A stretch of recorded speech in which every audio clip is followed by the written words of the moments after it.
This is the MyMichelleLive podcast. Get ready to get geeky at SCI TECH TALK.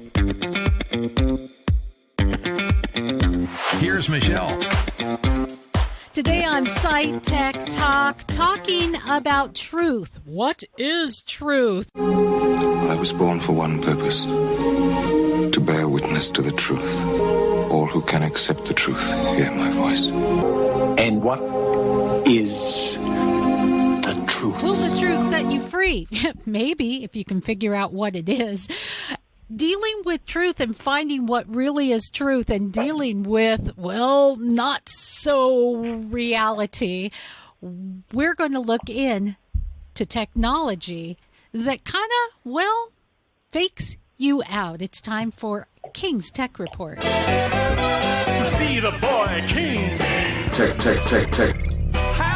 King's Tech Report on MyMichelleLive. Yeah, King. How'd you get so funky? Yeah, King. What do you think? It'd be all funkalicious? That's a wonderful question. I really have no idea because I was a nerd in school. Well, now you're funky. So funky. Oh, my gosh. So let me just introduce to you King. He is our video guru and the man behind the tech report. Giselle Infante joins us as well because, well, it's just fun to have her around. And she is our promotions and marketing girl for MyMichelleLive. This podcast that we put together because we thought it was so important. We're just a bunch of folks trying to get a good story out to you. But today, guys, we're faking it out a little bit. And we're doing it because we're in a world where we don't know what is real and what is not. Hence all of the hoopla over fake news. King, you actually have a new product, a new technology that will fake us out even more. Oh, yes. So further and further, it's harder to tell what is real and what is fake in movies. Like now we have CGI that looks photorealistic, and it honestly just gets worse for us humans because now we have something called deepfake. And Yes. what deepfake is the name is a portmanteau of deep learning and fake. Basically what happens is an AI will take a look at a video, it'll find a face inside of that video, and then it can switch that face with someone else's face. Lord. So we've already seen that employed with some of our politicians. You can see a video and say, I saw, you know, and it was used a lot with Trump. Because you could put something ridiculous that he said, and people will say, "Yeah, that sounds like him." So it was Not really just easy Trump, to actually. fake him out. It's been used with Obama. It's been used with Yes. Biden. It's been Pelosi. Pelosi. There is a group on YouTube called Corridor Digital, and they basically make video journals about all the cool special effects that they can do with computers now. And one of their episodes was actually about deepfake technology. And what they did was they took two things they did. One, they took, I'm blanking on his name. I don't know why. The guy who does Mission Impossible. Oh, Tom Cruise. Tom Cruise, thank you. Yeah, They took Tom Cruise's face. And put it on one of their workers' faces, one of their employees. And so they actually did another unquote, deep fake that was even better recently. They redid Star Wars. They did Luke Skywalker. Okay, Luke Skywalker. Okay. Cool. So, okay, hold on. So, two things. One, they did Tom Cruise and had a quote-unquote interview with him where they just put his face over one of the employees. They did the same with Keanu Reeves, and they had Keanu Reeves stop a robbery. And then, like Giselle was just saying, they wanted to test their skills of creating a CGI version of young Luke Skywalker. And they wanted to compare their efforts versus what Disney did in the second season of Mandalorian. Ooh, spoilers. To kind of gauge their skills. Wow. That's amazing. And they honestly, the vote is that they did better. Okay. Well, even if they did I'm comparable. still watching. Sorry. I haven't seen it yet because I'm still watching the show. So no spoilers. Even if it's comparable, I'm just saying that's really amazing. There's advertisements on social media now where you can click on an app and it can put you in a movie. So it can replace you in Belle with Beauty and the Beast. It can put you as the starlet or star in a movie, just fix your face on the existing character. So it really is amazing, but it's getting so good that it's hard to know what's real and what's not. Then on top of it, King, you also have some information on a sound technology that is all immersive. Yes. So this is what's called binaural audio. And the most basic way of making binaural audio is by taking essentially two microphones inside of a housing that has ear shapes on the outside. So it kind of replicates how the ears work. And then each of these microphones will work on like either left or right tracks for audio. And so it can, if you listen to audio from these microphones, you'll think that you're in like New York Square, right? Times Square. Times Square. That's Times it. Square. That's it. Times Square. I'm sorry. I'm forgetting all the words. So it's like, Words it can make highly you think that overrated. you're in Times Square, or it'll make you think you're in the middle of a forest or other stuff like that. And shameless plug here, but I've actually been experimenting with it myself. Ooh, and I took two songs from The Greatest Showman, and I separated the vocal tracks and the background vocals and the music, and I had fun with them. I decided to make it sound like if he sang a certain line as a whisper, I made it sound like it was right next to one of your ears instead of the other one, instead of both. So you experience that with headphones. How does it feel different than from stereo surround sound? It always depends on how it's used. Like, for example, if you have a stereo surround sound in your living room or like a home theater, and if they mix the audio properly, instead of just like hearing, like say a car honks in the background, if the audio engineer does it right, they can actually make it sound like it's behind you. Whoa. And just helps create the ambience of the scene. And you can have that kind of feeling. When you're in a theater, they will utilize some of sound technology, and you may have heard it in an immersive environment with multi-dimensions. When you've seen movies that come out in 3D, 4D, whatever, you can almost hear the train going from one side to the other. But this is taking it multi-dimensionally, because you have front, back, up, down, and you have this feeling of being in the middle. If you can imagine, and I'm just projecting this, guys, but it's like when you have a virtual reality headgear on and you feel immersed in an environment, up, down, and such. It's kind of the same thing, just for sound. Oh yeah, and that's probably the best example of where it's, or the most common example of where it's used is in virtual reality. Like there's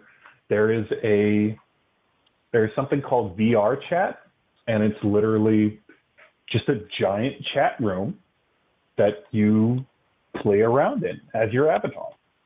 That's crazy. And guys, you know what though? You know that old saying, Giselle, seeing is believing? You can't use that anymore. You can't, seeing isn't believing. Hearing isn't believing anymore. Hey, you can't even trust your sense of smell anymore. Movie theaters are now, malls have been doing it for years, where they have soundscaping, malls and amusement parks, where they have certain smells coming out of certain areas. And it's in order to kind of push you down the right things. They have sounds playing to immerse you into the theme park and to send you on your way and to make you hungry when you're in the food area and things like that. But now movie theaters are doing it too. They have sounds that'll play with the movie, but they'll have certain smells. Okay, you know what we have not developed yet, though? Something that can record taste, because there's been times where I've had a bite of something where I thought, I wish there was an app for this so I could, text you, hey, King, Giselle, I just ate this. This is what it tastes like. We haven't been able to do that yet, but at this point, I'm not going to leave that out of the realm of possibility. And Michelle? Yes, no. Yes. No. Yes. No. Yes. Okay. So Shut up. This came out a few years ago. Actually, there were researchers they developed. It's basically just a water bottle, and in the neck of the water bottle, it will spritz just tiny little amounts of different stuff of like a basic 5 number of tastes, and create almost anything that you could imagine tasting like, in liquid form, of course. Oh my goodness. Okay, now it's just the future is weird. Here. The future is here, my giddy aunt. I am telling you, so that just confirms what we're talking about today. You really cannot trust your senses. It's hard to know what is truth and what is not truth. We have been able to play with reality to the point where truth, I guess, has almost become relative. This has been one of the craziest King Tech reports that we have had as of yet. So cool. Thank you so much, guys, for hanging out. You're welcome, Michelle. Thank you, Michelle. See the boy King. Tech. King's Tech Report on MyMichelleLive.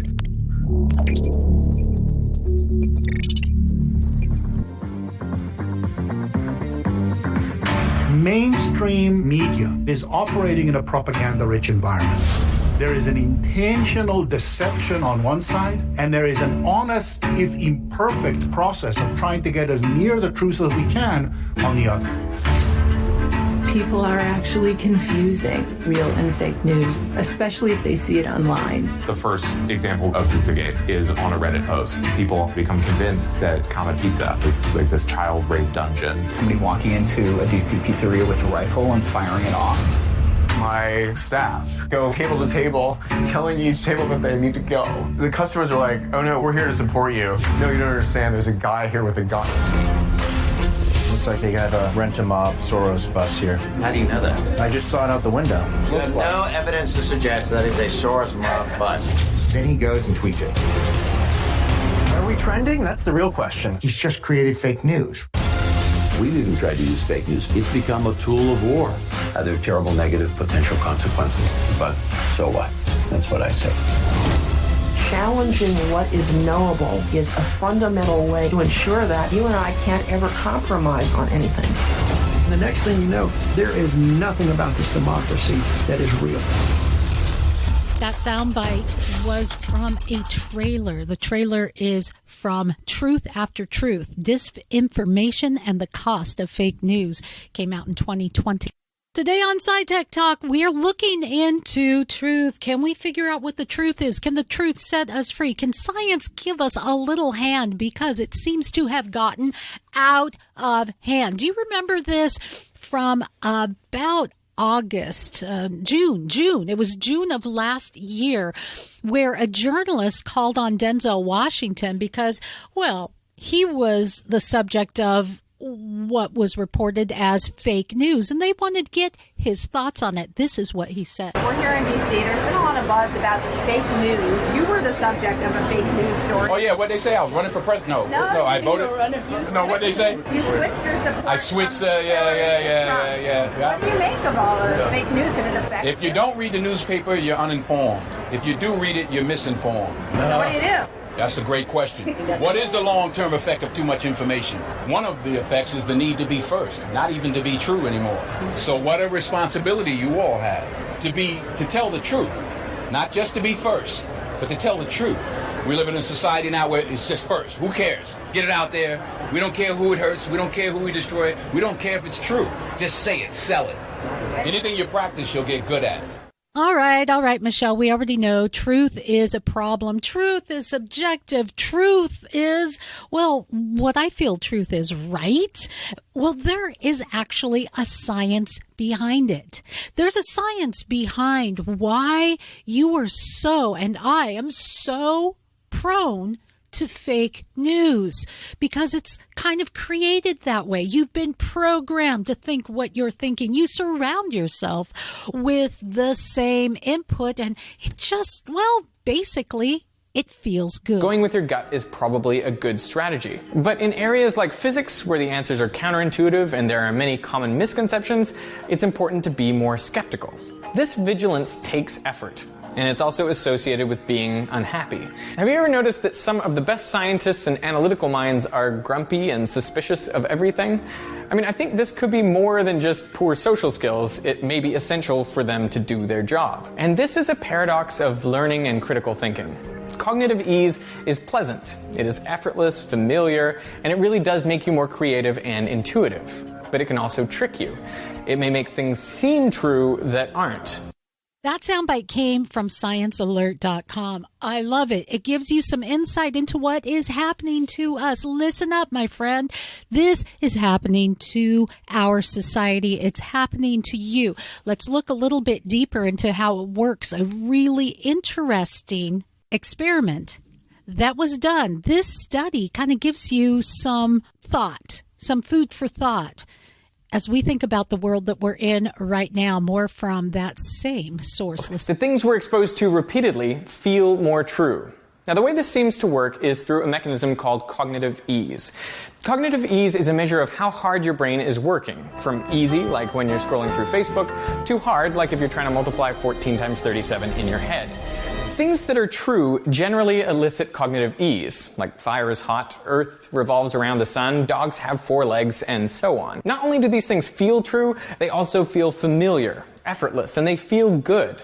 All of these are outcomes of cognitive ease. Now, the trouble arises because cognitive ease can be artificially created in other ways. One way is just by repeating the stimulus. In a classic experiment at 2 Michigan universities, experimenters took out ads in the school newspapers. Each ad consisted only of one of these nonsense words. Cardiga, Sarisic, Baiwani, Nansoma, Ekitaf. They were printed with different frequencies. One word appeared in the paper only once, while others appeared 2, 5, 10, or 25 times. The word frequencies were reversed at the other university. At the end of the experiment, researchers sent out questionnaires asking people to rate the meaning of each of these nonsense words on a scale from it means something good to it means something bad. And the findings were clear. The more frequently the word had appeared in the newspaper, the more people felt it meant something good. So with enough repetition, even a nonsense word comes to feel familiar. It triggers cognitive ease and overall feelings of goodness. So what do we do? What do we do to determine truth? What is truth? And since we look to science as the be-all, end-all, can we look to science to help us figure out what truth is? Turns out, you're not going to like this answer. Maybe not so much. Listen to this. All we can do in science is construct theories. And that means, for example, that what we're ultimately doing is not about the truth. This is a confusion, I think, that exists in many people's minds. Science is not about finding the truth. What science is about is making our beliefs of nature less false. These are two different things. And the second one involves mathematics, imagination, and the ability to measure. So we're making our beliefs less false. We're not necessarily finding a truth. In fact, I'm not sure truth actually exists in science. And this is, in fact, a very famous statement that Einstein made, that he's not sure what truth means in the context of science. Well, that's crazy because we sure throw around a lot of phrases like science denier and using science to beat each other up with. So maybe that means in science we need to keep asking the questions and not shutting out voices. Thank you to the Big Think for that great soundbite. My Michelle Live comes to you with thanks from one of our affiliates, in particular, Real Bearded Men. Check out their products, all for our bearded listeners. All my brothers with beards, raise up your beards, let that thing grow out from ear to ear. They say you're so cute, clean shaven. I'm so sorry, dear. This ain't no shave November's no shaving. Our brothers with beards. We have a special deal with Real Bearded Men. Go to our website, get a coupon code, and use the link. You'll get the best deal on products for men with beards. And now, Reasons to Believe.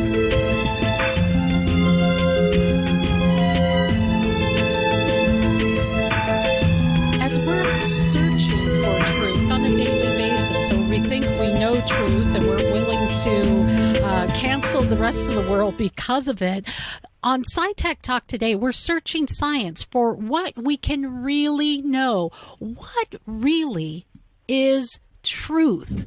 As we ask that question, always a delight to have with us from Reasons to Believe, Jeff Zwierink. Jeff, hey. Michelle, it's good to be here. Always enjoy our conversation. Looking forward to our time to talk today. I know, it's like hanging out with an old friend.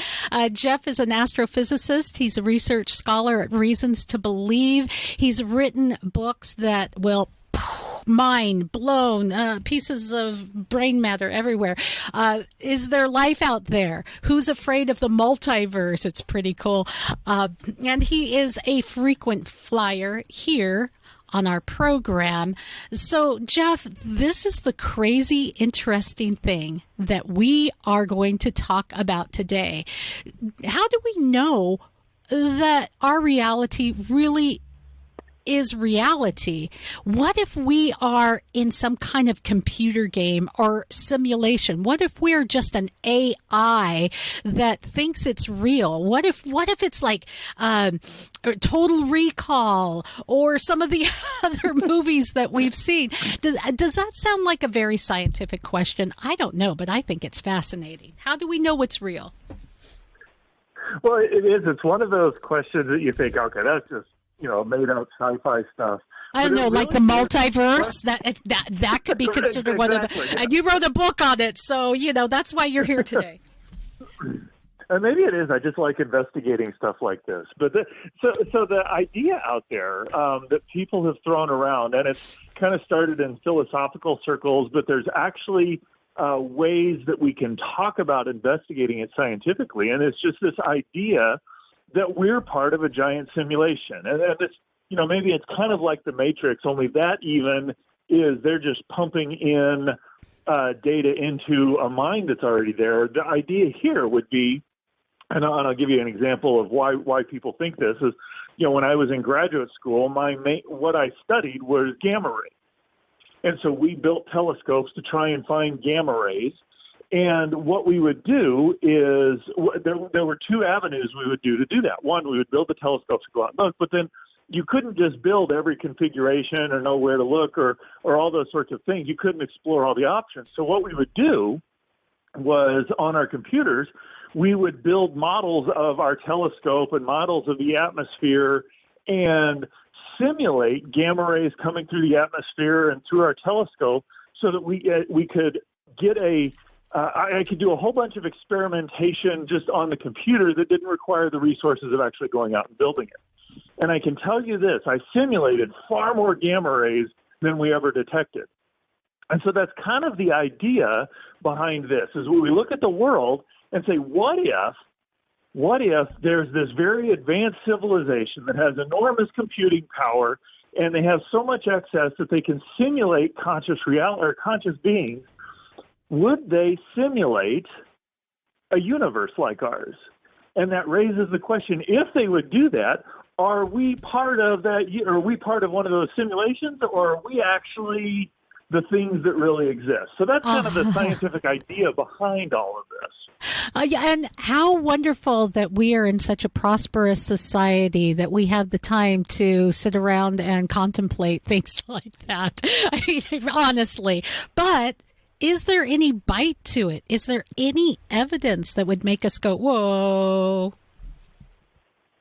Well, so the evidence, there's nothing hard that I go out and say, okay, because we measure this, therefore. But there are some, kind of anecdotal things or things that lend credence to the idea. I mean, one, if it's possible to do these kinds of simulations, like I said, in terms of looking for gamma rays, I made far more simulated gamma rays than I ever did experimental gamma or measured gamma rays. And so if we can do that, the idea that we're part of a simulation now becomes a very present idea. But when we look at the universe, there are these things that are there that we don't really have a good explanation for. So, for example, the speed of light has a certain speed, or light travels at a certain speed. And for reasons that we don't entirely understand, it is impossible to exceed that speed limit. And so one of the things that might be is, if you look at it from a simulation perspective, simulations often take shortcuts to be able to do things. When we were doing gamma rays through the atmosphere, I didn't look at every atom. My simulation didn't have every atom.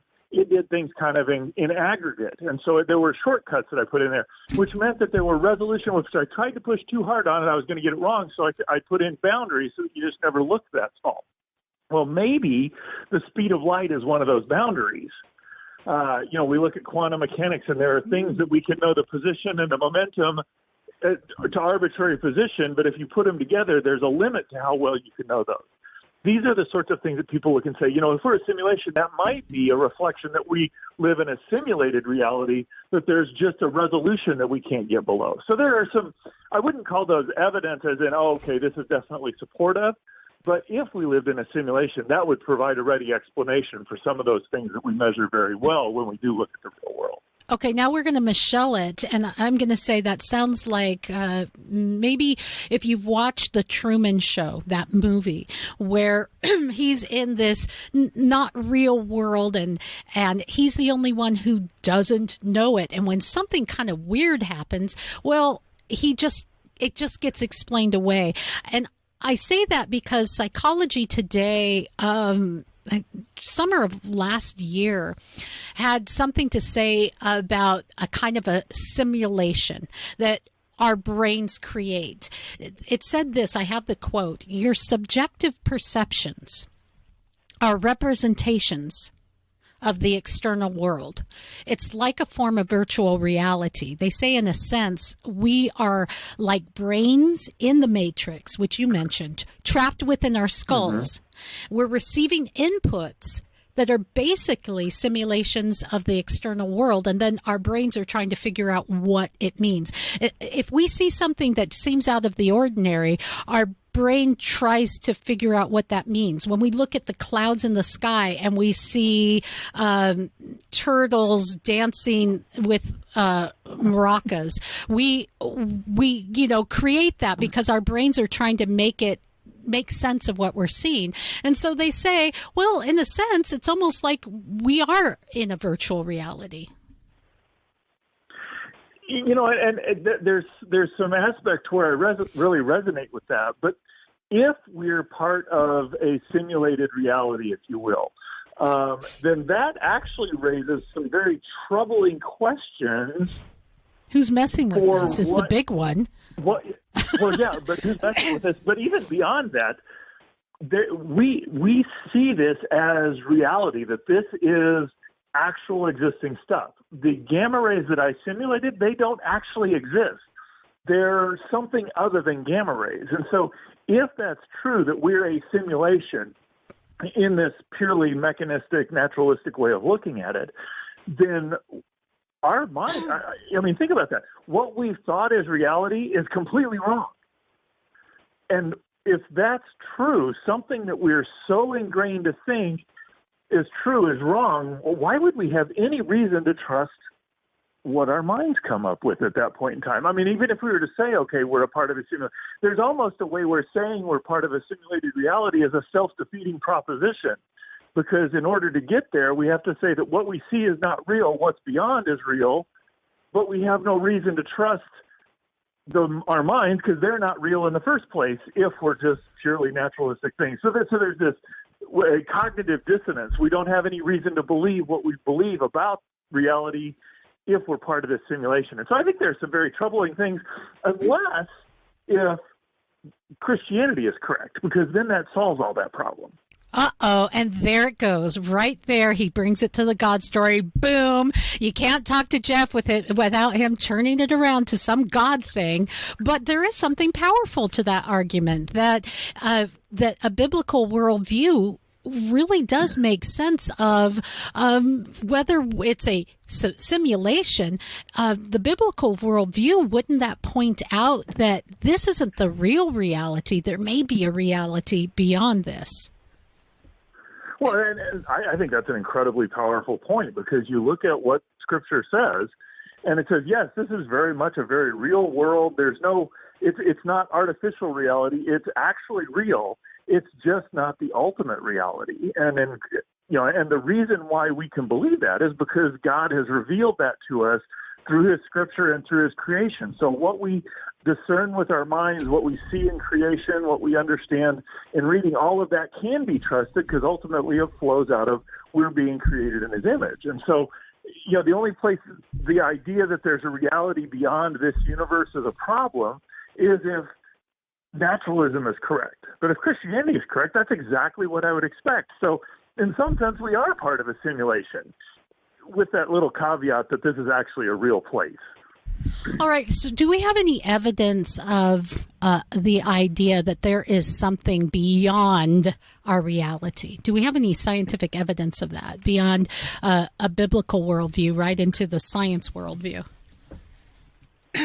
Well, I think when we look at this world, scientific description of this world, 14 billion years ago, Big Bang, we started out in this very hot, dense state. The universe is expanding. As it grows colder, galaxies form, planets form. Ultimately, Earth forms. About 4.5 billion years ago, Earth formed. As things happen here on Earth, you have life introduced about 3.84 billion years ago. Life shows this development of being simpler in the past and getting more complex in the future, and ultimately humanity introduced into the scene somewhere on the order of 100,000 years ago. Now, if we look at that, the idea that this universe began to exist, whether that's the Big Bang or whether that's part of a multiverse, there's this lot of evidence that everything began to exist. Well, if it began to exist, then there's something that's the cause of that. And so I think the idea that scientifically that our universe looks like it had a beginning in some fashion, that points to a beginner, something outside of this reality. So yeah, I think there is scientific evidence. And even when we look within the creation, we see a lot of fine-tuning. We see evidence of design. When we look at life, I mean, there's just lots of things that point to we understand the design and creation because we are designers ourselves, and that points to us being made in God's image. And so I think there is a lot of scientific evidence that points to the idea that there is something beyond this universe and something that actually created this universe for a purpose, our existence here being part of that purpose. So, Jeff, I want to pull out from you, both as a man of science and a man of faith, the question that we're asking today. what is truth? How do you know what truth is?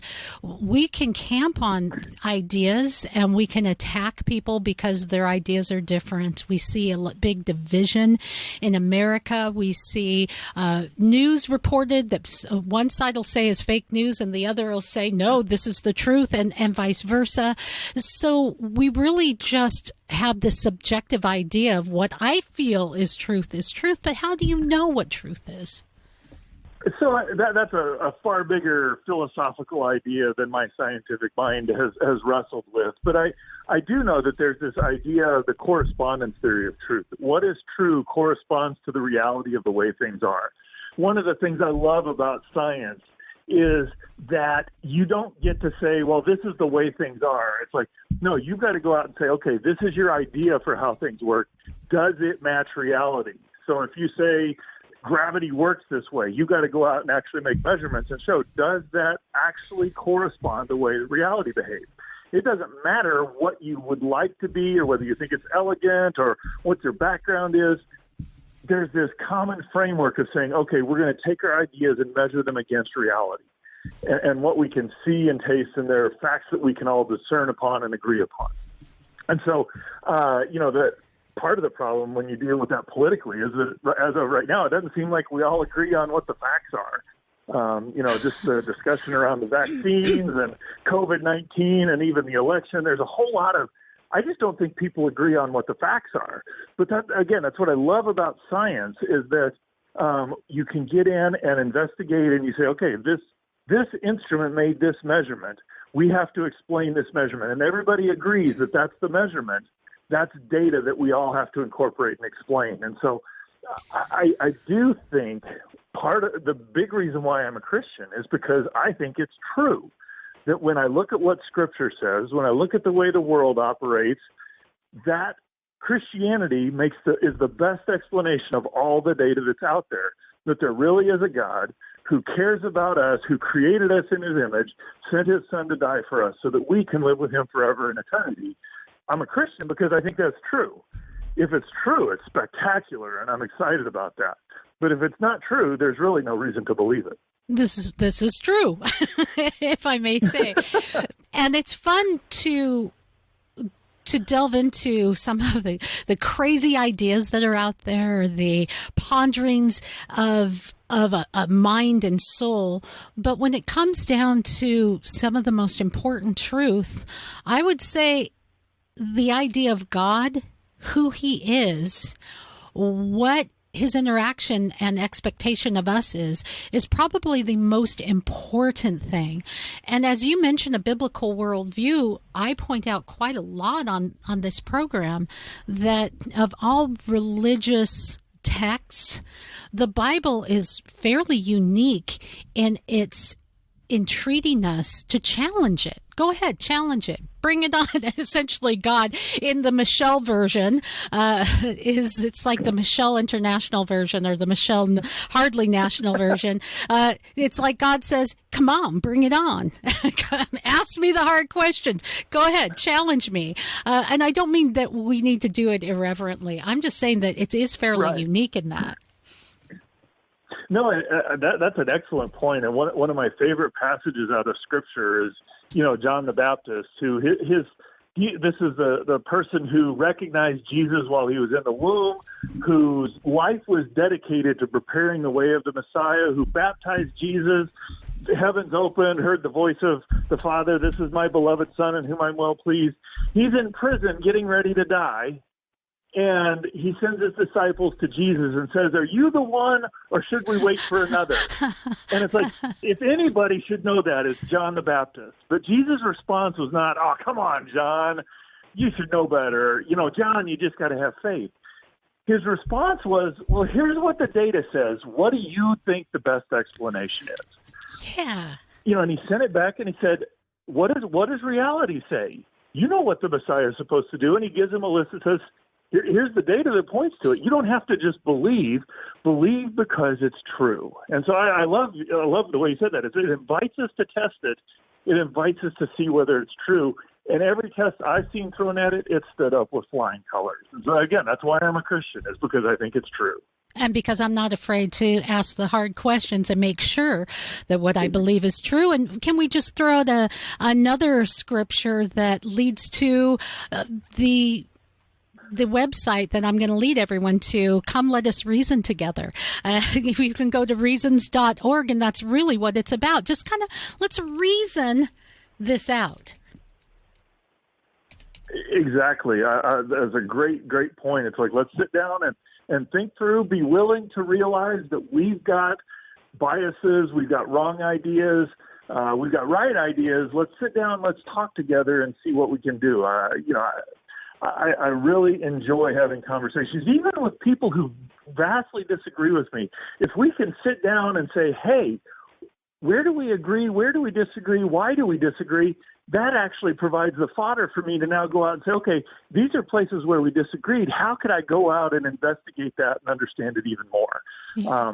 I would love to see more and more people do that, because I think if we do, that solves a lot of problems that we have, because it values the other person, because we understand why they believe what they believe, and then we're actually interested in discerning the truth so that we can help each other know that better. So I would just love to see that, and that's, again, what I love about Christianity, and why I love even being able to talk about the idea that maybe we're in a simulated universe, because it helps explore these important issues so that we can get to the truth and believe that. Yeah, I have a theory that a lot of the cancel culture, the shut out other ideas, stems from our reliance on the scientific community that has been an unfortunate leader in shutting out ideas that aren't comfortable, ideas that challenge widely held theories with, well, truth. What are your thoughts? Well, I kind of ask your question, because are you saying the scientific community has been shutting out ideas, or yeah, I think that they has. I think that the scientific community is a leader in shutting out ideas and saying, no, we don't want to talk about that. Or if you even hint at intelligent design or some kind of biblical idea, well, then it's not science and it's not worthy of discussion. And I think as we put a reliance on science in our society, science has been a leader in the shutout movement. I would agree that there are people, and there may be even a large fraction of people who've done that. The way I would say it, as I have dealt with it, is that science as a process is incredibly objective, given enough time and enough resources to investigate. It is an incredibly objective process. It's made up of people, and people are not. And so there are people who, the beautiful thing about science is that if you give it enough time, the truth will win out, as long as you continue pursuing what science is about. There for a time you can have wrong ideas. Sometimes we just know that they're wrong because we don't know any better, and sometimes they're wrong because egos get in the way. Scientists are no more objective than any of the other people in the world. They just have a propensity to want to go out and investigate, but they still, I can tell you numerous stories of people who I know who are very prominent, good scientists who exhibited very biased behavior. And so I want to be careful to distinguish that science as a process is very objective, but it's made up of people who are fallen just like you and me. And so we would expect some of that in there. And I think that's incredibly important, why Christians need to be involved in the scientific community, because the process is carried out by the people. And so if we wanted to do it well, we as Christians need to be involved in that and advocating for those ideas.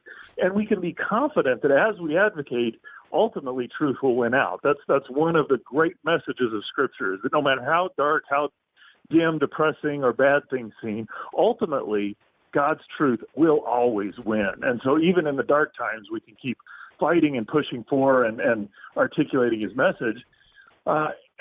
And, I'm not going to glorify science as the be-all and answer to and of everything. It isn't. But it is a great tool that God has given us to be able to understand this incredible world he's allowed for us to live in. And science helps us to understand the process of God. I mean, you mentioned that Christians need to be involved in the sciences. Well, think of the implications of there not being any kind of biblical influence, ethics in science.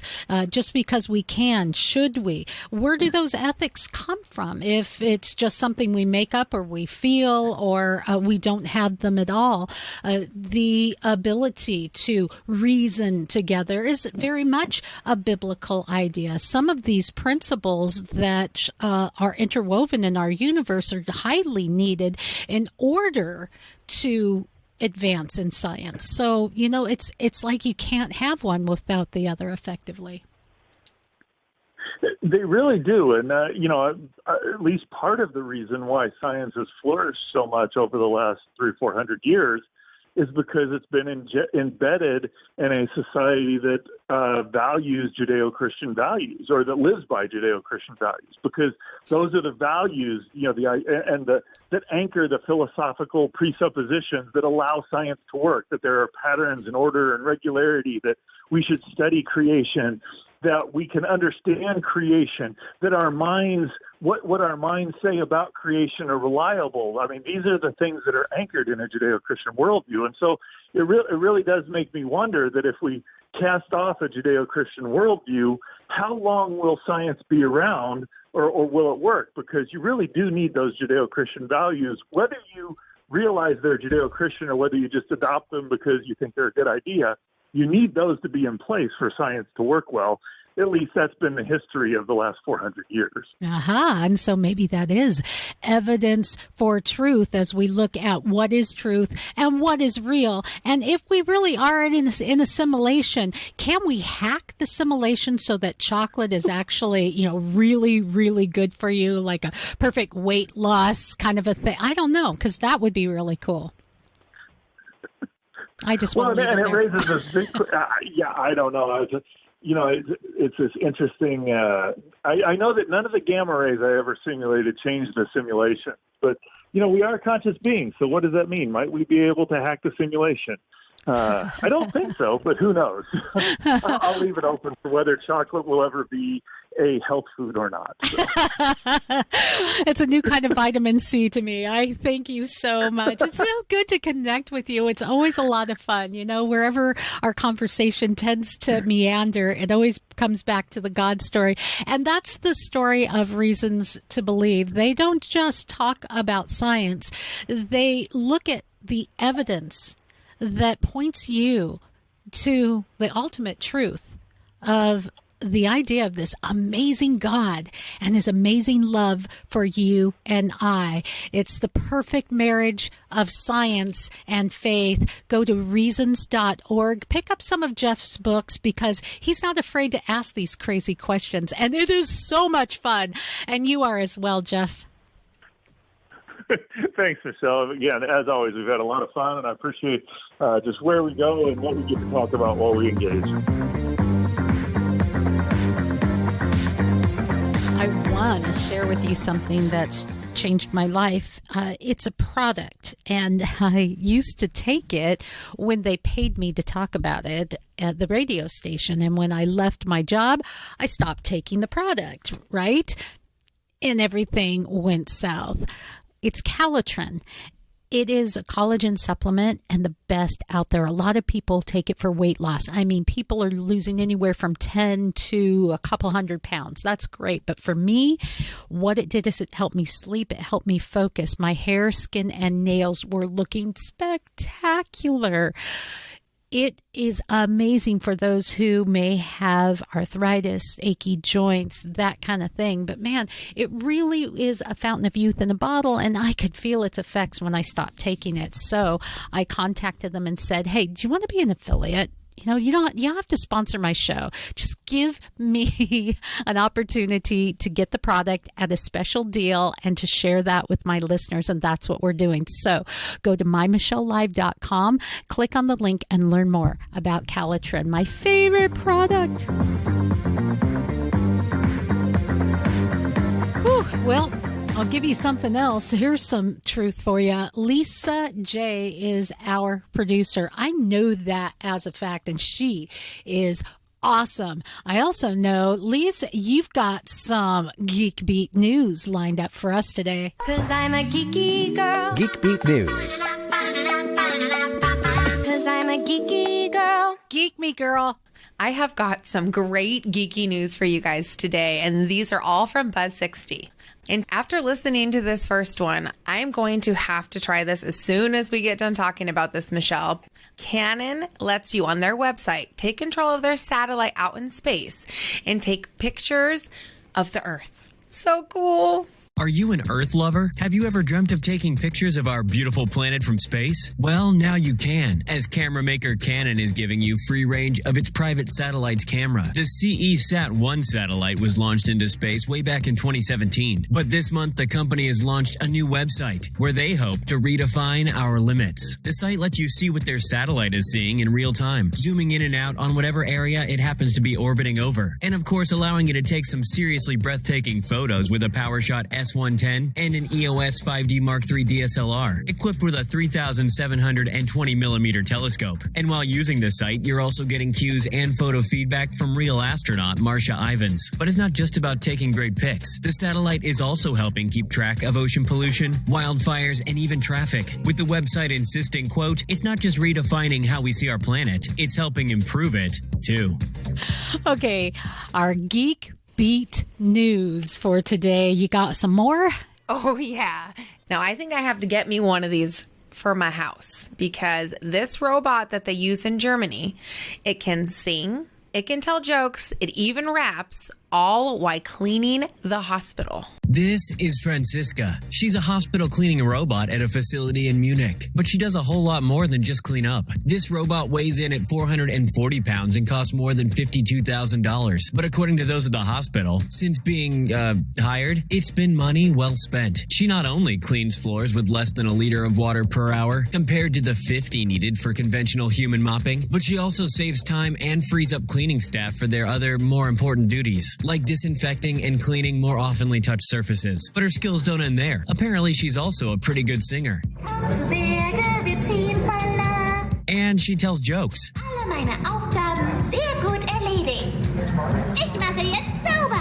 I'm sure it's funnier if you understand German. Still not convinced? Here's what one of Franziska's team members had to say about the bot. She's a great cleaning force, and the best part is she brings a lot of joy. She can sing, she can rap, she can tell jokes. It is actually the greatest added value that Franzi brings in here for us. All right, I'll give you that. That's geeky. Let's geek up just a little more. Let's turn up the geek volume. Now, my dad used to always get me 3D jigsaw puzzles for holidays, birthdays, and I used to love putting those together. And I never thought that that would be the way that we would build full-size homes. But they have found that building full-size homes, like a 3D jigsaw puzzle, is very good for the environment, and it is very cost-effective. So in the future, we could all be living in jigsaw houses. This house might look simply a bit more modern than those next door, but this could be the high-tech house of the future. That's because it was put together like a 3D jigsaw puzzle. This is what designer Miranda Plowden calls the Wiki House, and she designed it in a bid to make more environmentally sustainable homes. But unlike some that might be 3D printed or prefabricated on wheels, these were designed not to compromise customizability or aesthetic. The design for the Wiki House is open source, and with computer-assisted cutting, each piece of the home can be manufactured off-site before being transported to the building site and pieced together. And the method doesn't simply shorten build time. The resulting homes are better insulated, more sustainable, and more customizable than traditional ones. But it's not only the house that's meant to be more environmentally friendly. Plowden is also a landscape architect, and rather than a green grass yard in the area around the newly fabricated homes, she's installed a flowering meadow instead. We have to do this. We're now in a climate emergency. We don't have any choices really. We have to jump to solutions that are going to sustain